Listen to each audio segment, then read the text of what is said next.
va entamer le lourd. Merci aux 2070 personnes sur Facebook, aux plus de 4000 personnes sur TikTok. Maintenant, on va entamer le lourd. On va entamer les dossiers lourds. Je vais souffler un peu.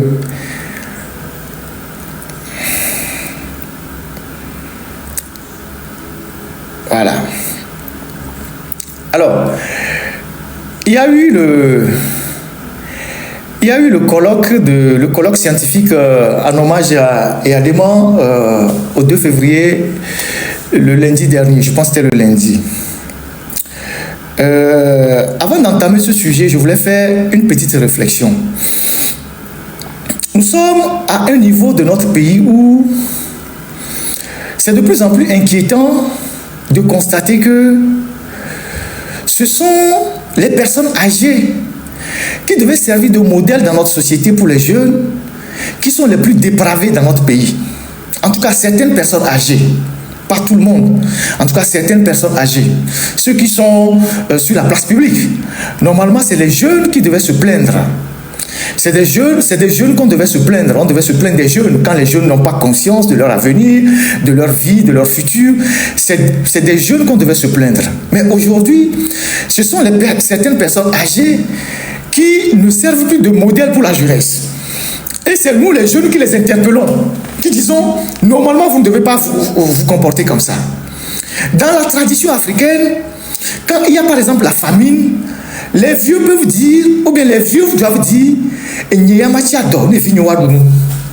je préfère être affamé pour que mes enfants mangent. C'est comme ça la réflexion que nous avons en Afrique et dans nos familles.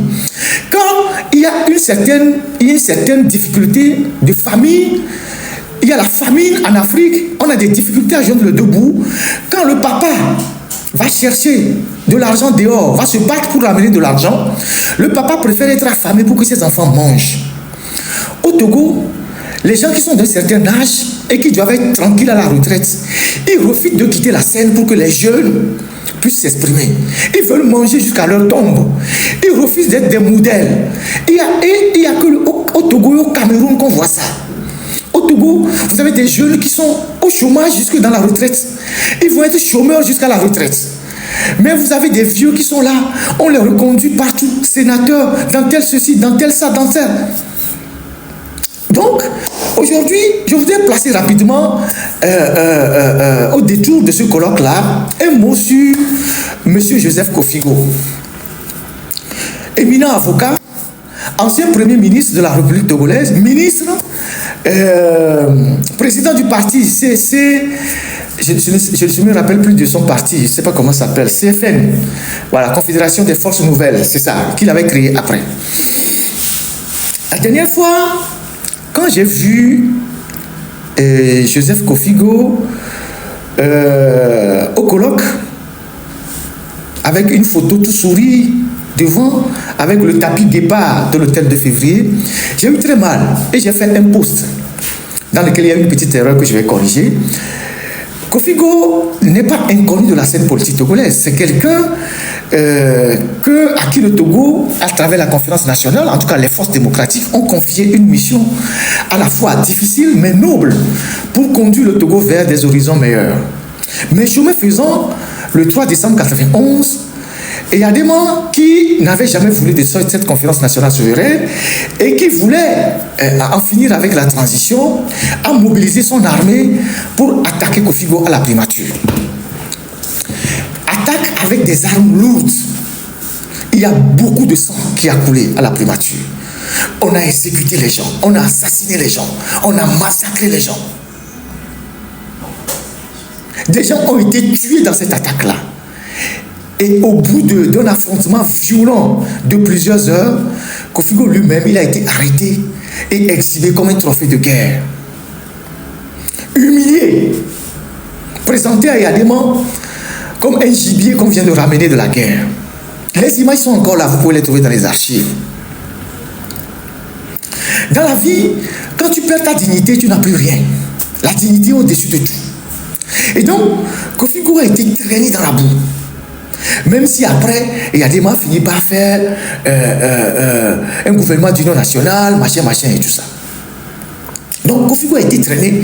Et ceux qui se sont battus, parce qu'ils croyaient à la démocratie, parce qu'ils croyaient en leur premier ministre, et qui ont survécu, beaucoup ont été exécutés après l'arrestation de Kofi Go. Il y a le capitaine Epou, j'ai parlé de Ogou. Ogou, il est vivant. Donc c'est l'erreur là que je voulais corriger. Le capitaine Ogou, il est vivant, il est aux États-Unis. Les époux ont été exécutés, des soldats ont été exécutés, des gens ont été exécutés sur place. Ou ceux qui ont été amenés ailleurs, ils ont été exécutés. Ceux qui ont fui, comme les Tokofai, sont revenus plusieurs fois avant de mourir. 20 ans. Et il y a des mêmes morts de sa belle mort. On en parlera tout à l'heure. Et si 20 ans après, on rend hommage à cet homme-là, ce n'est pas des gens comme les Kofi Go qui devaient se pointer là-bas. Même si, à un moment donné, il a passé l'éponge. Ce n'est pas des gens comme Kofi Go qui devaient se retrouver à ce colloque-là, tout sourire. Alors que, sous les ordres de ce monsieur à qui on rend hommage, on est venu tirer sur toi avec des armes lourdes. On a assassiné tes collaborateurs, on a exécuté les gens. S'il restait encore un minimum de dignité, même si tu avais une pensée pour Yadema, tu n'aurais pas dû te présenter là-bas. Tu aurais fait peut-être ta prière pour Yadema dans ta maison. Mais en se présentant là-bas, dans ce colloque en hommage à Yadema, tu as craché sur la figure de tous ceux qui t'ont défendu à la primature, tous ceux qui ont perdu leur vie pour toi à la primature. Et c'est ça l'indignité de nous les Togolais. On n'a pas de principe, on n'a pas de dignité. C'est vrai que Kofi Go, son cabinet n'a plus travaillé depuis des années, donc il vit au crochet de la République. C'est la République qui l'entretient. C'est la République qui l'entretient. Il a des frères d'anciens premiers ministres, il a tout, c'est la République qui l'entretient. Mais il est quand même indécent. Il est quand même indécent que ce soit lui qui vienne là-bas, à ce colloque-là, où on a prévu parler des œuvres scientifiques de Yadema, alors que lui-même, Kofi Go, savait qu'il n'y avait aucune œuvre scientifique de Yadema, et Yadema a mobilisé l'armée pour l'attaquer. Voilà des choses qui ne servent pas de modèle pour les jeunes. Parce que dans un pays, il faut des modèles. Il faut que des jeunes s'accrochent à des modèles. Il faut que des personnes d'un certain âge, malgré tout, laissent quelque chose pour les générations futures. Je ne veux pas croire que la vieillesse est un naufrage, comme on le dit. La vieillesse, c'est une bénédiction. Vieillir, c'est une bénédiction. C'est une bénédiction. Quand on est vieux, c'est une bénédiction. Parce que certains n'ont pas eu cette chance-là. Certains sont morts très jeunes. Donc vieillir, c'est une bénédiction.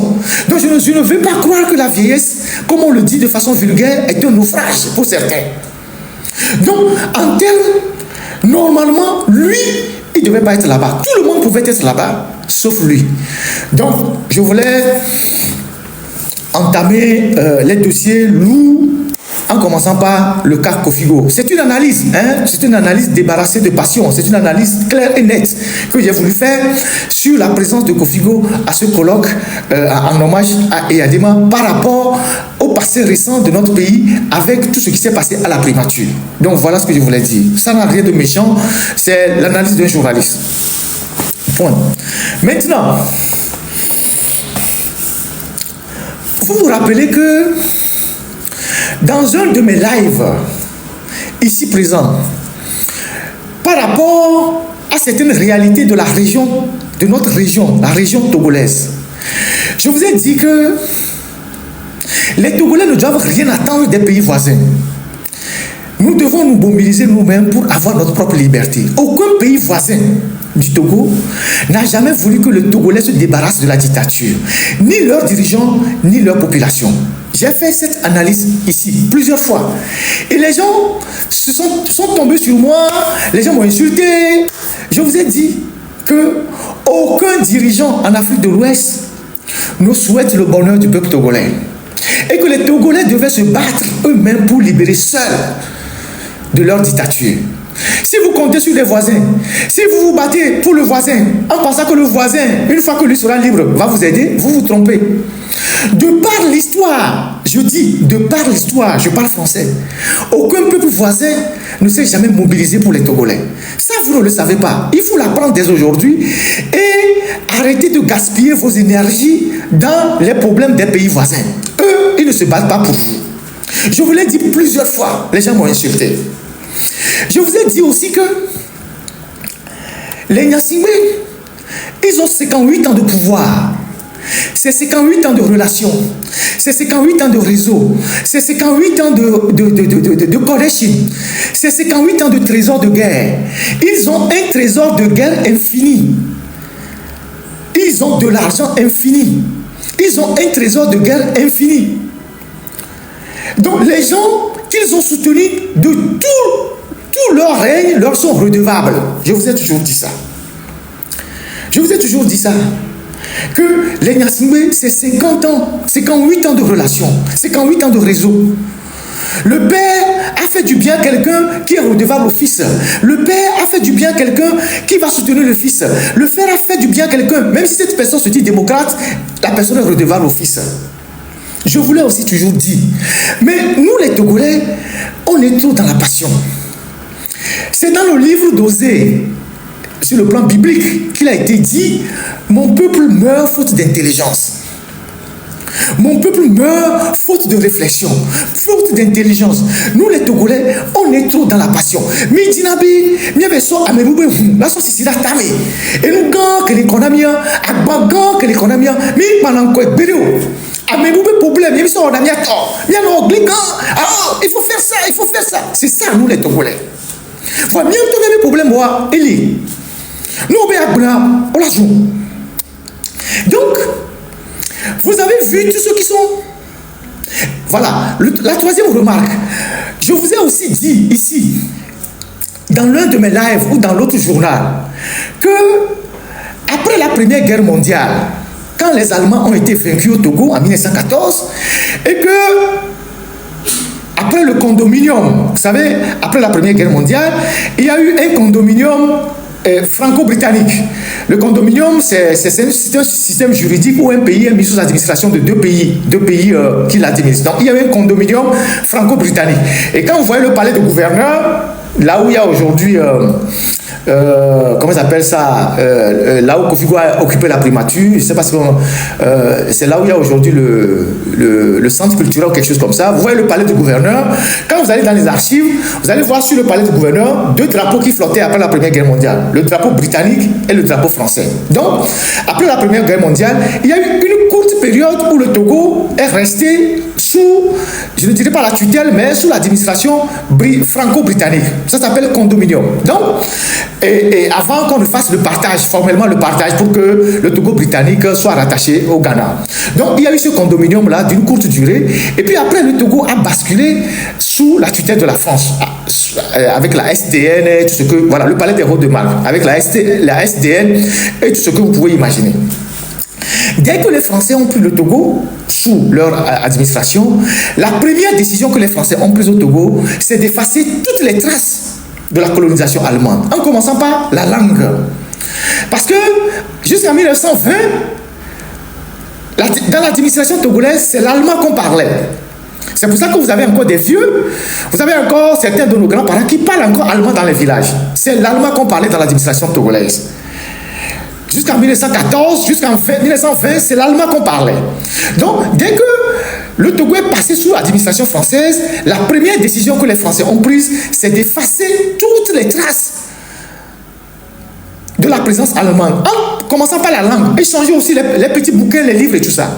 Alors, comme dans l'administration togolaise, tout le monde parlait allemand, et l'administration allemande au Togo était embryonnaire. Donc vous avez Lomé, vous avez Petit Popo, donc à Néron, vous avez un peu à Godrafort, vous avez Akpalimé, vous avez Atakpamé, vous avez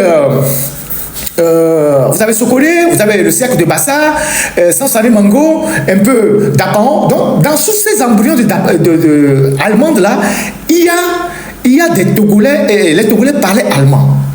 Donc du coup, la France, pour effacer toutes les traces de l'Allemagne et pour permettre que l'administration qui était allemande devienne une administration française, la France a fait venir de Dahomey beaucoup de Béninois, beaucoup de Dahoméens. Je parle de Dahoméens. Donc la France a fait venir des Dahoméens au Togo pour les incorporer dans l'administration. Le temps qu'on ne forme les Togolais à parler français. Donc, la France a fait venir de Dahomey beaucoup de cadres et de fonctionnaires du Dahomey pour les intégrer dans l'administration togolaise. À Lomé, cette vague de fonctionnaires Dahomey qu'on a fait venir de Lokossa, de Abomey, Ouida, Komé, toute cette zone-là qu'on a fait venir au Togo, la plupart vivent dans les premiers quartiers après la première ville, c'est-à-dire tout autour de la gendarmerie jusqu'à Badago. C'est dans cette zone qui faisait déjà partie de la première... qu'on appelle ça, la première banlieue de l'ancienne ville, la toute première banlieue de l'ancienne ville. Donc les Badago, tout autour du camp de gendarmerie, vous arrivez là-bas, vous retrouvez des familles, beaucoup de familles, dont les parents ont été ramenés du Bénin par l'administration française. Donc ces gens-là, voilà, Hanoukope, Badago, tout ça là. Donc ces gens-là, c'est l'administration du Dahomey qui les a fait venir. Et donc, ces gens, certains sont repartis, beaucoup sont restés. Et ces gens qui sont sur l'ensemble de notre territoire, vous les trouvez à Balimé, vous les trouvez à Tapamé, à Sokori, à Kara, un peu partout. Ces gens, ils ont toujours été des pro-français. Excusez-moi le terme. Ils ont toujours été reconnaissants à l'administration française qui les a amenés au Togo. Même dans la politique togolaise, certains qui s'engagent dans la politique, ils sont toujours du côté des Gnassingbé. Fuyez un peu, vous allez voir. Ils n'ont jamais été des nationalistes. Ces gens, la plupart, n'ont jamais été des nationalistes. Je pense qu'il faudra une étude pour ressortir toutes ces familles-là. Il doit y avoir certainement les archives, parce que les Blancs ne font jamais rien sans archives. Il doit y avoir certainement les archives pour retracer toutes ces familles que l'administration française de Dahomey a fait venir au Togo à l'époque. Et vous savez aussi qu'en 1933, la France qui estimait que le Togo, l'entretien du Togo lui revenait excessivement cher, la France a voulu rattacher le Togo au Dahomey pour faire un seul territoire. Et c'est l'élite nationaliste togolaise qui s'est opposée à cette décision en rappelant aux Français que, au temps des Allemands, les Allemands ne dépensaient aucun franc, le Togo était une moustière colonie. Et donc, parmi ces gens-là qu'on a fait venir, l'administration française a fait venir à l'époque pour travailler du Bénin, vous avez les Soglo. Vous avez les Soglo. Donc, le président Soglo lui-même le dit, mais je l'avais dit déjà une fois, lui-même il le dit, il a écrit quelque chose sur sa page en disant, je vais vous lire ce qu'il a écrit. Je vais vous lire ce qu'il a écrit rapidement. Je vais vous lire ce qu'il a écrit.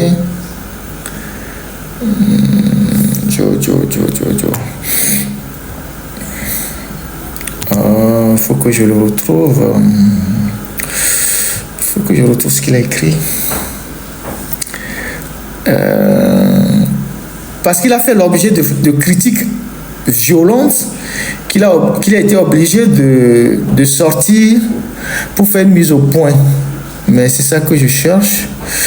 Je vais le trouver. De toute façon, je l'ai mis sur ma page. Je l'ai mis sur ma page Facebook. Vous pouvez le voir là-bas. Je vais le trouver rapidement. Excusez-moi, mais je le trouve rapidement.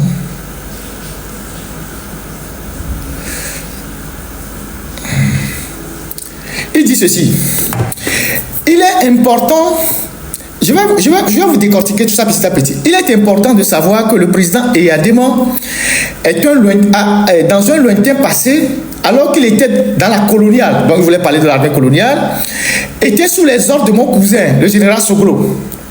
Puis, quand il était président, c'est grâce à lui, c'est Nicéphore Soglo qui parle, c'est grâce à lui que mon feu père a pu régler les problèmes d'Omagno, que ma famille a été en effet...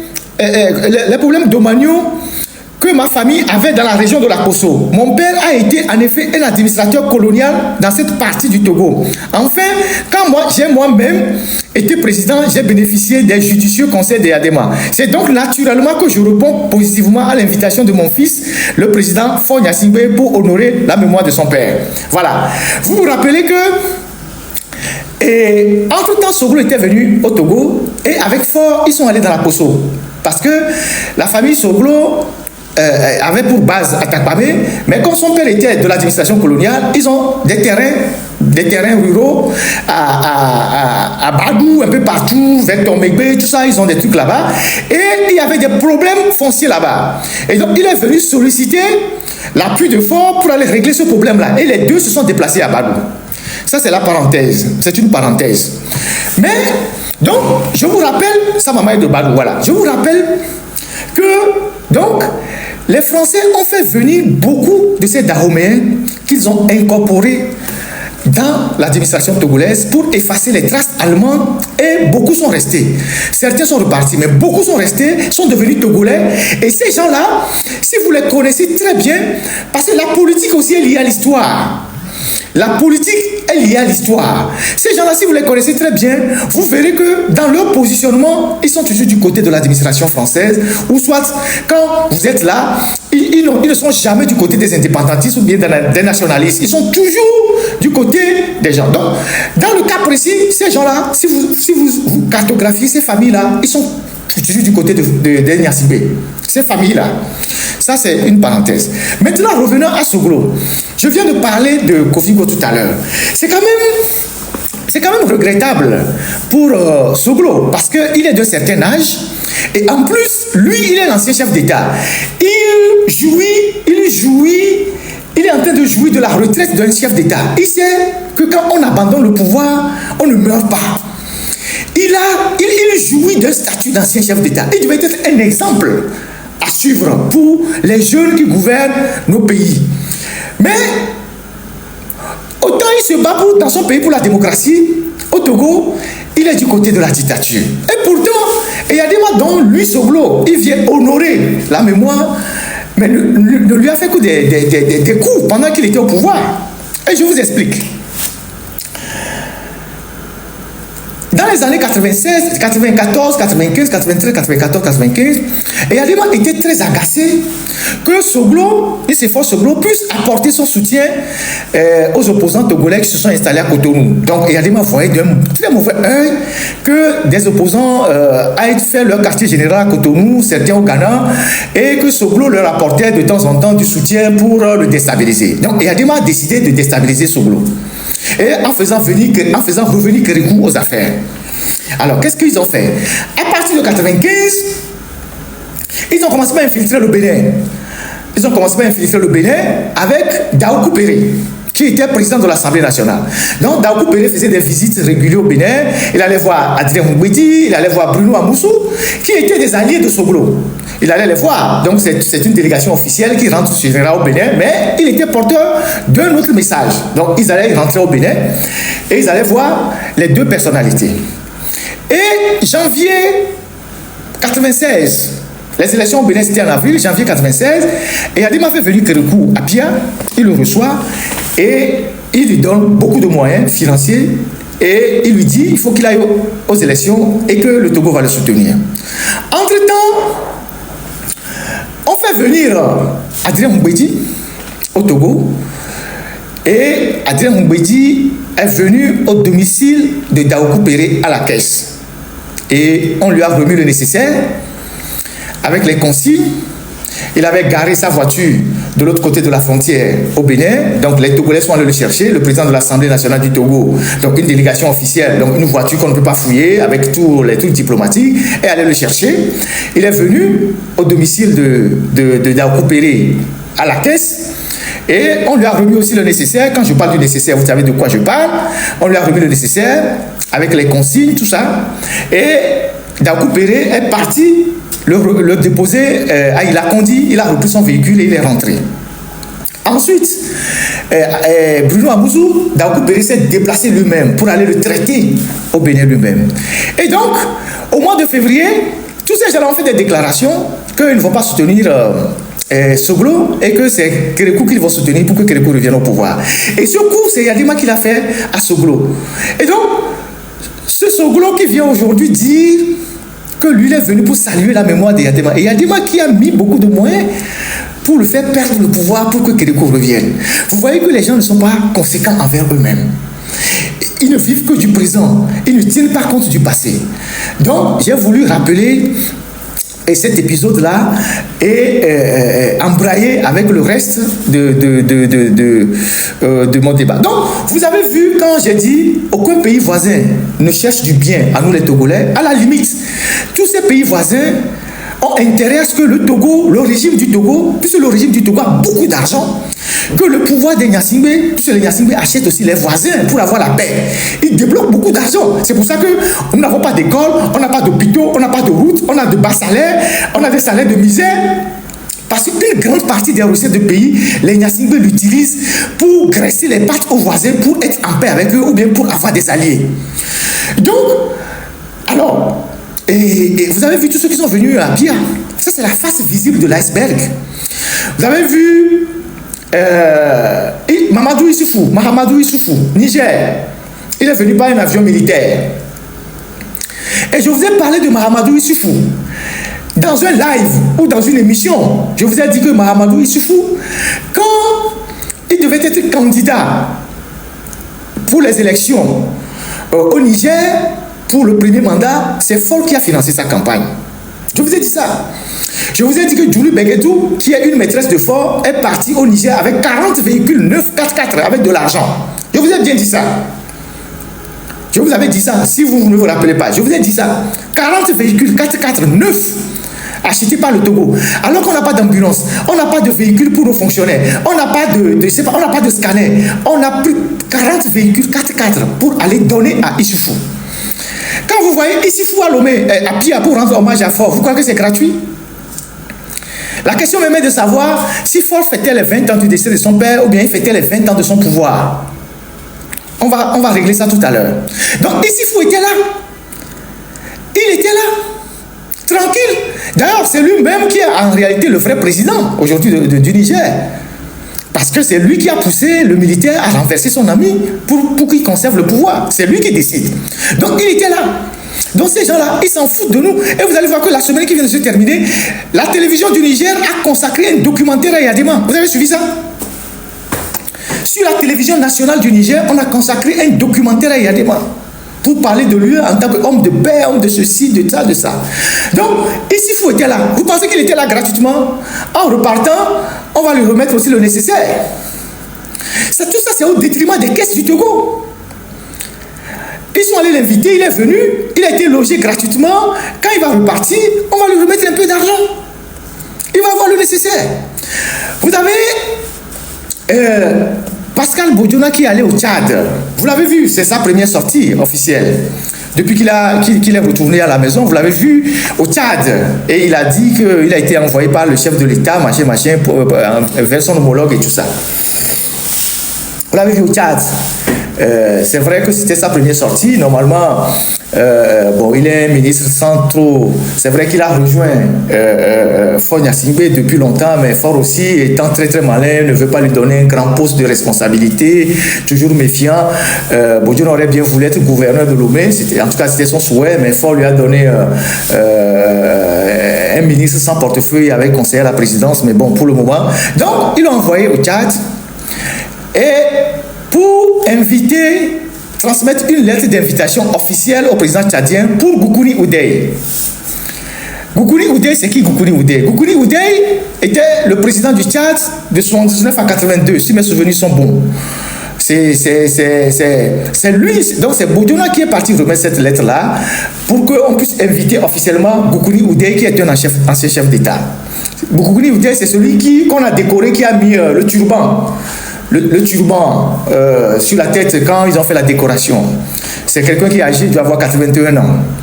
Donc, Goukouni Oudeye, c'est quand il y a eu la guerre au Tchad, et Yadema est parti pour la négociation. On a une photo de Yadema qui était sur la pirogue, voilà, qui traversait je ne sais pas comment on appelle le fleuve, là, le Logo, je ne sais pas, c'est le Bangui Chari. Voilà. Donc, Bodiona est parti remettre la lettre d'invitation de Goukouni Oudeye. Et on a dépêché un avion pour aller chercher Goukouni Oudeye au Tchad. Pendant qu'on n'a pas d'école au Togo, on n'a pas d'alcool dans les hôpitaux, on n'a rien. Le Togo a dépêché un avion pour aller chercher un ancien putschiste tchadien pour venir l'honorer à Lomé. Et quand lui aussi va repartir, on va lui donner le nécessaire. C'est l'argent du Togo qui part. Yahi Boni, C'est quelqu'un qui a été formaté au Togo pour être président au Bénin. Vous savez tout ce que le Togo a fait. C'est Yadima qui a mis beaucoup les moyens pour que Yaïd Boni, directeur de président de la BOAD, devienne président au Bénin. Et donc, il est 1000 fois redevable au Gnassingbé. Il était là également, Yaïd Boni. Il a tenu un discours. Bon, le plus surprenant, c'était Alpha Ouma Konaré.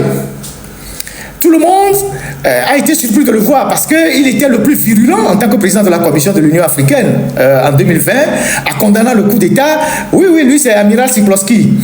C'est ça. Et donc, lui, il est venu, Yaïd Boni, il a fait un discours, et c'est le Togo qui l'a poussé. Il y a eu d'autres délégations que vous n'avez pas vues. Il y a eu d'autres délégations que vous n'avez pas vues. Vous avez vu juste les plus visibles, parce que c'était les anciens chefs d'État. Il y a eu d'autres délégations que vous n'avez pas vues. Donc, Alpha Ouma Konaré aussi est venu. Et vous pensez que lui aussi va repartir les mains vides? Vous pensez que lui aussi va repartir les mains vides? Non. Tous ces gens-là, ils se foutent du peuple togolais. Et leur peuple aussi se fout de nous. Et le Togo est devenu pour eux dans la région le guichet automatique que tout le monde vient appuyer pour prendre de l'argent au détriment des Togolais. Pendant que dans ces pays, les gens se développent.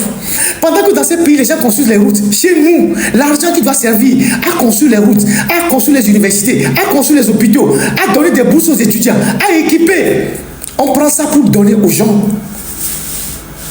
Il y a des gens, ils sont quelque part, et ils appellent fort. Regardez Soglo, Soglo appelle fort mon fils. Si Soglo appelle fort, il dit, ah mon fils fort, j'ai des difficultés, tu peux m'envoyer un peu d'argent? Il va lui envoyer 200 millions, 300 millions. Alors qu'à Lomé, vous avez là-bas des collèges qui n'ont pas de toit. Vous avez des écoles qui n'ont pas de toit. Vous avez des hôpitaux qui n'ont pas d'alcool, qui n'ont pas de scanner, qui n'ont pas de radio. C'est comme ça que l'argent du Togo est géré. Et ces gens qui viennent s'abreuver au guichet automatique au Togo, ils s'en foutent du Togo, y compris leur peuple. C'est pour ça que vous ne me verrez jamais dans un combat pour un autre pays. Les autres ont commencé par dire que les étrangers ne doivent pas acheter les terres chez eux, non? Vous avez écouté ça, non?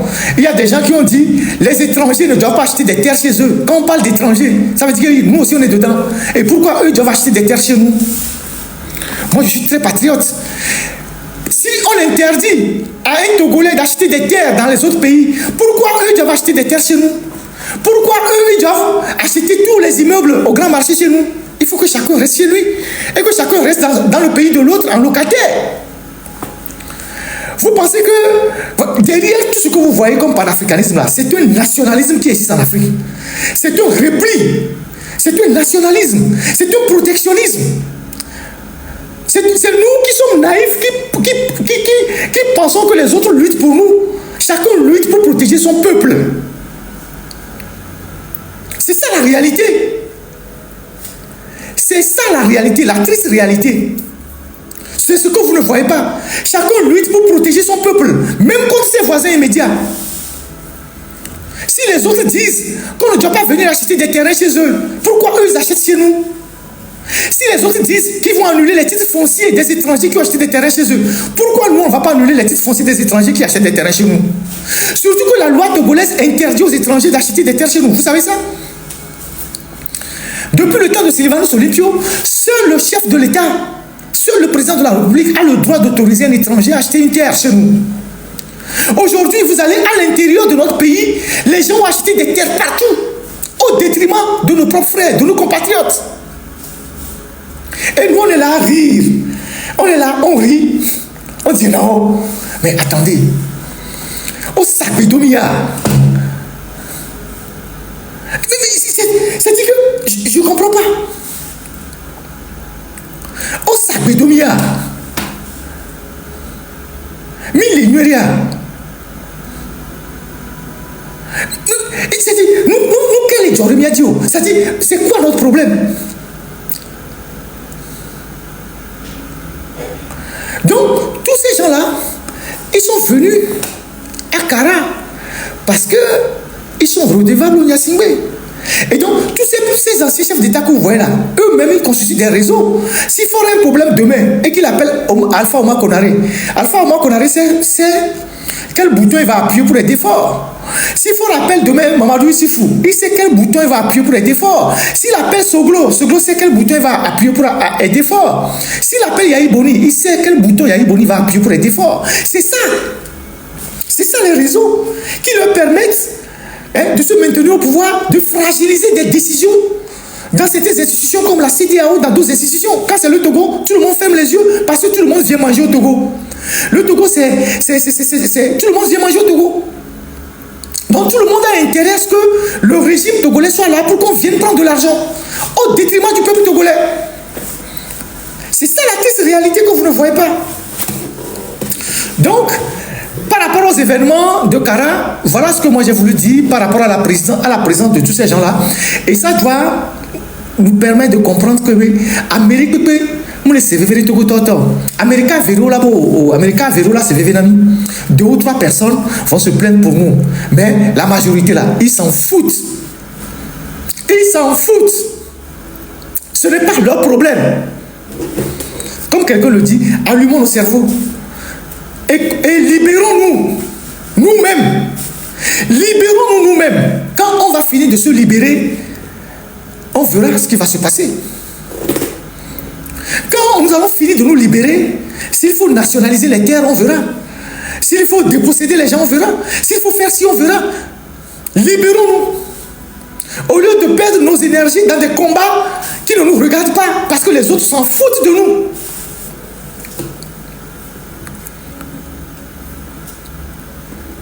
C'est ça la réalité. Je vous ai dit aussi que les Nyasingbe, ils ont 58 ans de pouvoir. C'est 58 ans de relations. C'est 58 ans de réseau. C'est 58 ans de connexion. C'est 58 ans de trésor de guerre. Ils ont un trésor de guerre infini. Ils ont de l'argent